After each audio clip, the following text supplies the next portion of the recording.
Welcome to the Slop Farm. Enjoy the video. You already have the DNS address and remote. Now begin. On your TV, open Settings and go straight to Network. Once there, choose your active connection and open Advanced or IP Settings. You need to switch DNS from automatic to manual or static. This allows you to enter the private DNS values. Do this now to avoid later back and forth.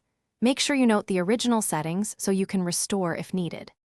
Now enter the DNS values. Primary first, secondary only if you have one. On Android TV, go Settings, Network, Advanced IP Settings. On Samsung, use General Network Status IP Settings. On LG, use All Settings, Network Wi-Fi/Wired Advanced. Type numbers or hostname accurately. Typos break resolution. Once saved, test a web app or browser on the TV.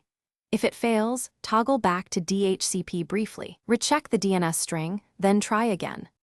Finish by rebooting the TV and router to clear caches and apply DNS properly.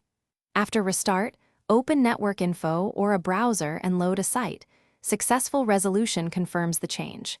If apps still use old DNS, clear app cache or update firmware.